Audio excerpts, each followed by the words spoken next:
అండి welcome to my channel. ఈరోజు నేను పంచ అన్నాలు అనగా 5 రకాల అన్న నైవేద్యాలని తయారు చేసి చూపించాలనుకుంటున్నానండి. అవేంటంటే పులిహోర, దధ్యోజనం, పులగం, చక్కెర పొంగలి, పరమాన్నం. ఈ 5ంటిని నేను మీకు ఇప్పుడు చేసి చూపిస్తానండి. ముందుగా పులిహోర ఎలా తయారు చేయాలో చూసేద్దామండి. దీనికోసం ముందుగా రైస్ని ప్రిపేర్ చేసి ఉంచుకోవాలండి. ఈ రైస్ని మీరు వార్చుకోవచ్చు, లేదంటే కుక్కర్లో అయినా ఉడికించుకోవచ్చు అండి. నేనైతే కుక్కర్లో ఉడికించుకున్నాను. దీనికోసం నేను 1 గ్లాస్ రైస్కి 2 గ్లాసులు వాటర్ వేసుకుని 1 స్పూన్ ఆయిల్ వేసుకుని 1 విజిల్ వచ్చేంత వరకు ఉడికించుకున్నానండి. ఇలా ఉడికించుకున్న రైస్ని ఒక ప్లేట్లోకి తీసుకుని దీన్ని ఫ్యాన్ గాల్లో చల్లార్చుకున్నానండి. ఇలా ఆరబెట్టుకోవడం వల్ల రైస్ చక్కగా పొడి పొడిగా ఉంటుంది, అన్నం విరిగిపోకుండా కూడా ఉంటుందండి. పులిహోరకి ఇలా బాగుంటుందండి. ఇప్పుడు ఒక గిన్నెలో చింతపండు నానబెట్టుకోవాలండి. ఇప్పుడు స్టవ్ మీద కళాయి పెట్టుకుని స్టవ్ ఆన్ చేసుకుని ఆయిల్ వేసుకోవాలండి. ఆయిల్ హీట్ అయిన తర్వాత ఇందులో పల్లీలు వేసుకుని వేయించుకోవాలండి.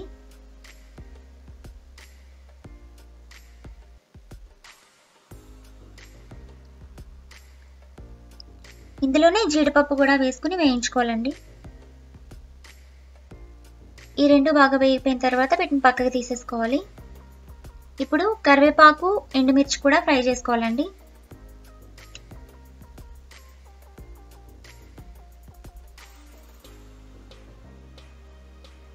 ఇప్పుడు ఇవి వేగిపోయాయి కదండి, ఇప్పుడు వీటిని కూడా పక్కకు తీసేసుకుందామండి. ఇప్పుడు పచ్చిశనగపప్పు, మినప్పప్పు, ఆవాలు ఈ 3ంటిని వేయించుకోవాలండి. ఇందులో తరిగి పెట్టుకున్న అల్లం ముక్కలు, పచ్చిమిర్చి ముక్కలు వేసుకుని బాగా వేయించుకోవాలండి. ఇందులో ఇప్పుడు చింతపండు గుజ్జు కూడా వేసేసుకోవాలండి.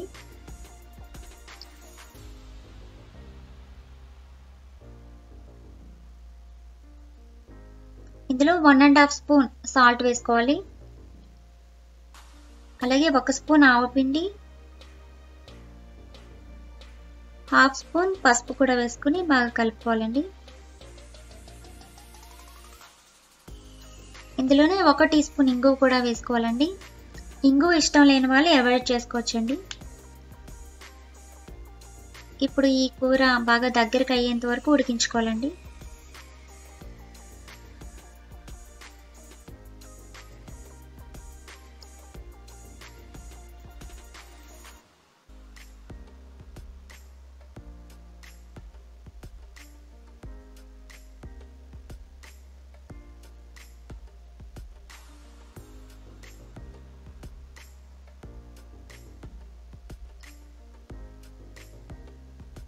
ఇప్పుడు ఈ పులిహోర కూర రెడీ అయిపోయిందండి.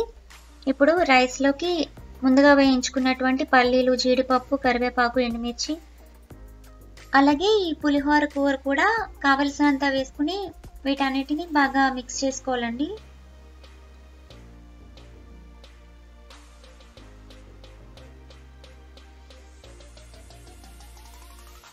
ఇప్పుడు వీటన్నిటిని ఎక్కడ ఉండలు లేకుండా అంతా బాగా కలిసేలాగా కలుపుకోవాలండి.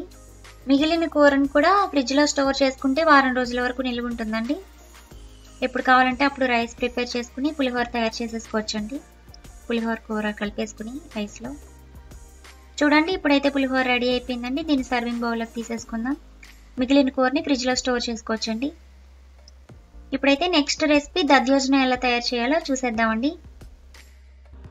దీనికోసం ముందుగా రైస్ని ప్రిపేర్ చేసేసుకోవాలండి. రైస్ వచ్చేసి దధ్యోజనానికి మెత్తగానే ఉండాలండి. అందుకోసం 1 గ్లాస్ రైస్కి 3 గ్లాసెస్ వాటర్ వేసుకుని 2 విజిల్స్ వచ్చేంత వరకు ఉడికించుకోవాలండి. ఇలా ఉడికించుకున్నటువంటి రైస్ని మెత్తగా స్మాష్ చేసుకుని పక్కన పెట్టేసుకోవాలండి. ఇప్పుడు ఒక బౌల్లోకి పెరుగుని తీసుకుని కాస్త వాటర్ యాడ్ చేసుకుని దాన్ని బాగా బీట్ చేసుకోవాలండి. ఇలా బీట్ చేసుకోవడం వల్ల పెరుగు ముద్దలుగా కానీ ముక్కలుగా కానీ లేకుండా చక్కగా రైస్లో బాగా మిక్స్ అవుతుందండి. ఈ పెరుగు వచ్చేసి కాస్త పల్చగానే ఉండేలాగా చేసుకోవాలి. అలాగే ఇప్పుడు స్టవ్ మీద కళాయి పెట్టుకుని స్టవ్ ఆన్ చేసుకుని ఆయిల్ వేసుకోవాలండి. ఆయిల్ హీట్ అయిన తర్వాత పోపు దినుసులు ఫ్రై చేసుకోవాలి. జీలకర్ర, మినప్పప్పు, పచ్చిశనగపప్పు, ఆవాలు, ఎండుమిర్చి వీటన్నిటిని ఫ్రై చేసుకోవాలండి. ఇందులోనే తరిగి పెట్టుకున్నటువంటి అల్లం ముక్కలు కూడా వేసుకోవాలి, అలాగే కరివేపాకు వేసుకోవాలి, కాస్త పచ్చిమిర్చి ముక్కలు కూడా వేసుకోవాలండి. ఇప్పుడు ఇందులో 1 స్పూన్ సాల్ట్ వేసుకోవాలి, 1 స్పూన్ సొంటి పొడి వేసుకోవాలి, 1/2 టీ స్పూన్ మిరియాల పొడి కూడా వేసుకోవాలండి. వీటన్నిటిని బాగా మిక్స్ చేసుకుని ఇప్పుడు ఇందులో రైస్ వేసేసుకోవచ్చండి. అలాగే పెరుగు కూడా వేసేసుకుని వీటన్నిటిని బాగా మిక్స్ చేసుకోవాలండి.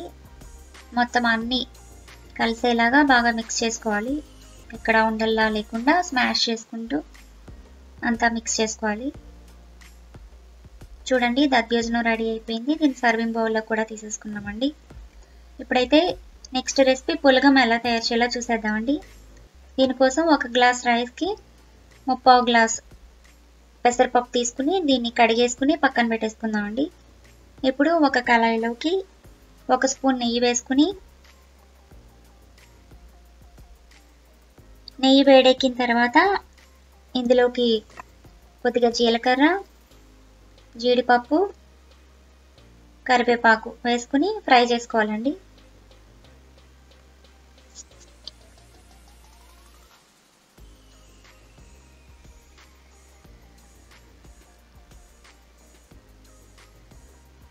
ఇవి ఫ్రై అయిపోయిన తర్వాత వీటిని కడిగి పెట్టేసుకున్నటువంటి రైస్లోకి వేసేసుకుని అందులో 4 గ్లాసులు వాటర్ వేసుకోవాలండి. ఇప్పుడు ఇందులో 1 స్పూన్ సాల్ట్ వేసుకోవాలి, అలాగే కచ్చాపచ్చాగా దంచుకున్నటువంటి మిరియాలు కూడా వేసుకోవాలండి. మిరియాలు డైరెక్ట్గా కూడా వేసేసుకోవచ్చు, లేదంటే పొడిగా కూడా వేసుకోవచ్చు అండి. నేనైతే కచ్చాపచ్చాగా దంచుకున్నాను. ఇప్పుడు వీటిని బాగా మిక్స్ చేసుకుని మూత పెట్టేసుకుని విజిల్ పెట్టేసుకుందామండి. 2 విజిల్స్ వచ్చేంత వరకు ఉంచుకుందాం. 2 విజిల్స్ వచ్చేసిన తర్వాత మూత తీసుకుంటే పులగం రెడీ అయిపోయిందండి. చూడండి దీన్ని ఒకసారి కలిపెట్టేసుకుందామండి.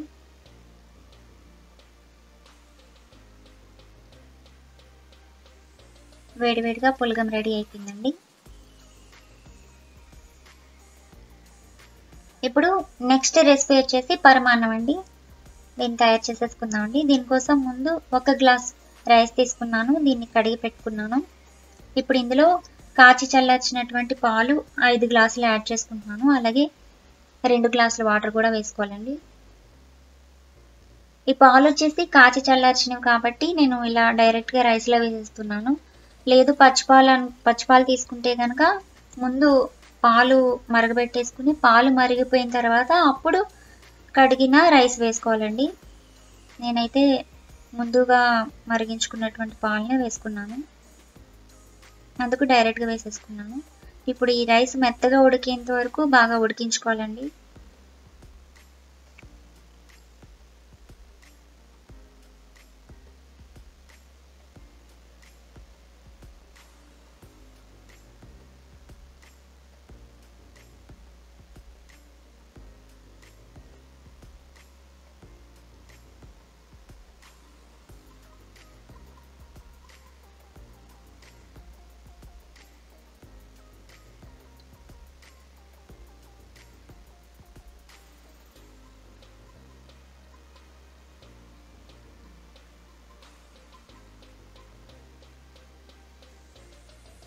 కాస్త పలుకుందండి, ఇంకొక 2 మినిట్స్ అయితే బాగా ఉడికిపోతుంది.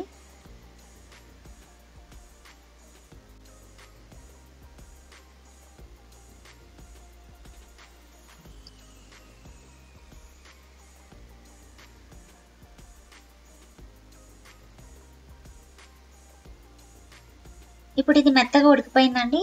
దీన్ని పక్కకు తీసేసుకుని ఇప్పుడు ఒక కళాయిలోకి 2 స్పూన్ల నెయ్యి వేసుకుని ఇందులో జీడిపప్పు కిస్మిస్లను ఫ్రై చేసుకుందామండి.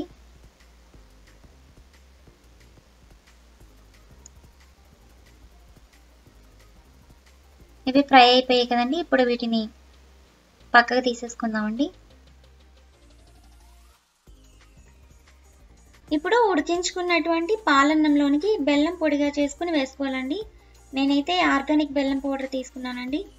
ఒక గ్లాస్ రైస్కి 2 గ్లాసుల బెల్లం పౌడర్ అయితే సరిపోతుందండి తీపి కరెక్ట్గా. దీన్ని బాగా మిక్స్ చేసుకోవాలండి. ఇది స్టవ్ ఆఫ్ చేసుకోకుండా వేసుకుంటే కనుక పాలు విరిగిపోతాయి కాబట్టి స్టవ్ ఆఫ్ చేసుకునే వేసుకోవాలండి. ఇప్పుడు ఇందులో పావు టీ స్పూన్ సాల్ట్ కూడా వేసుకుంటే టేస్ట్ మరింత పెరుగుతుందండి. ఇష్టం లేని వాళ్ళు అవాయిడ్ చేసుకోవచ్చు. ఇందులో ఇలాచి పౌడర్ కూడా వేసుకోవాలి. అలాగే వేయించుకున్నటువంటి జీడిపప్పు కిస్మిస్లు కూడా వేసుకోవాలండి. వేసుకుని బాగా మిక్స్ చేసుకుంటే పరిమాణం రెడీ అయిపోయిందండి. దీన్ని ఇప్పుడు సర్వింగ్ బౌల్లోకి తీసేసుకుందామండి. ఇప్పుడు లాస్ట్ రెసిపీ చక్కెర పొంగలండి. దీనికోసం స్టవ్ మీద కళాయి పెట్టుకుని నెయ్యి వేడి చేసుకోవాలండి. నెయ్యి వేడికిన తర్వాత జీడిపప్పు వేసుకుని ఫ్రై చేసుకోవాలి. ఇప్పుడు ఇందులోనే కిస్మిస్ కూడా వేసుకుని బాగా వేయించుకోవాలండి. ఇవి రెడ్గా అయిపోయేంత వరకు వేయించుకుని వీటిని ఒక బౌల్లోకి తీసేసుకోవాలండి.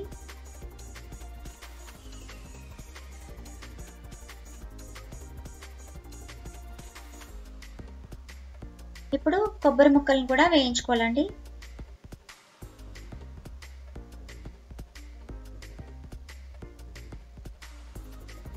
ఇవి బాగా రెడ్గా అయ్యేంత వరకు వేయించుకుని వీటిని కూడా పక్కకు తీసేసుకోవాలండి. ఇప్పుడు 1/2 కప్ పెసరపప్పు తీసుకుని దీన్ని కడిగి ఫ్రై చేసుకోవాలండి. బాగా రెడ్ కలర్కి వచ్చేంత వరకు దీన్ని బాగా వేయించుకోవాలి. పెసరపప్పు కడిగి వేయించుకుంటున్నాం కాబట్టి పాత్ర కాస్త బ్లాక్ అవుతుంది, మరేం పర్వాలేదు. చూడండి పెసరపప్పు బాగా వేగిపోయింది కదండి. ఇప్పుడు దీన్ని పక్కకు తీసేసుకుని అదే కప్పుతో 1.5 కప్ బియ్యం కూడా తీసుకోవాలండి. వీటిని కూడా కడిగి ఇప్పుడు ఈ కడిగిన బియ్యంలోకి వేయించిన పెసరపప్పు వేసుకోవాలి. ఇప్పుడు ఇందులో అదే కప్పుతో 4 కప్పుల వాటర్ వేసుకున్నానండి. ఇప్పుడు స్టవ్ ఆన్ చేసుకుని ఇది బాగా ఉడికించుకోవాలి. ఇది కుక్కర్లో కూడా ఉడికించుకోవచ్చు, నేనైతే డైరెక్ట్గానే ఉడికించేస్తున్నాను.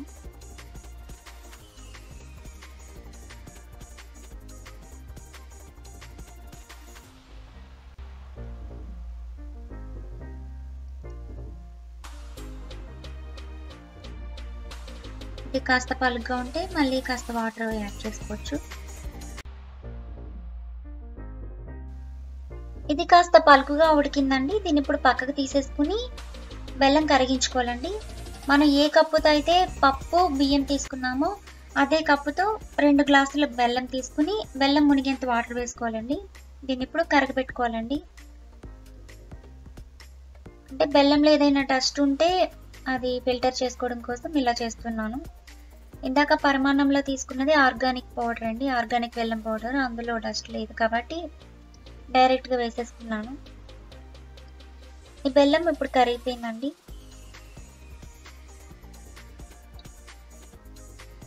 ఇప్పుడు దీన్ని ఈ రైస్లోనికి ఫిల్టర్ చేసేసుకుందాము.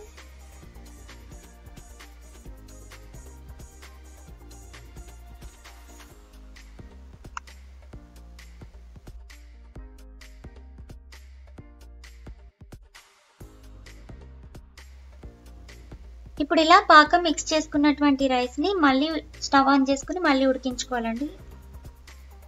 బాగా దగ్గరకు అయ్యేంత వరకు ఉడికించుకోవాలండి.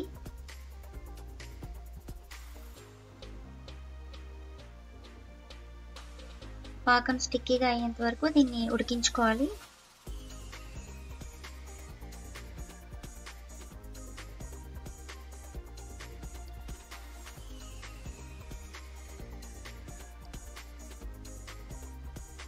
ఇప్పుడు ఇందులో వేయించుకున్నటువంటి జీడిపప్పు కిస్మిస్ కొబ్బరి ముక్కలను కూడా వేసుకుని బాగా మిక్స్ చేసుకోవాలి.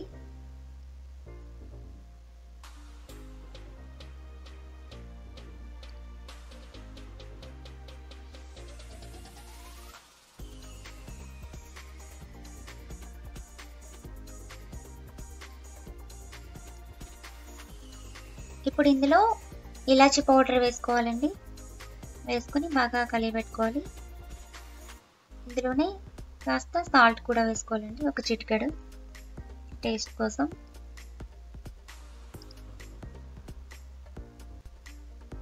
ఇప్పుడు రెడీ అయిపోయిందండి చక్కెర పొంగలి. దీన్ని ఇప్పుడు సర్వింగ్ బౌల్లోకి తీసేసుకుందామండి. ఇలా అన్ని నైవేద్యాల్ని ఒక ప్లేట్లోకి అరేంజ్ చేసేసుకుందామండి. చూసారు కదండి, ఈ వీడియో కనుక మీకు నచ్చినట్లయితే ప్లీజ్ లైక్ చేయండి, షేర్ చేయండి, కమెంట్ చేయండి. అలాగే మా ఛానల్ సబ్స్క్రైబ్ చేసుకోండి. పక్కనున్న బెల్ ఐకాన్ని క్లిక్ చేయడం కూడా మర్చిపోద్దండి. Thank you so much for watching my video.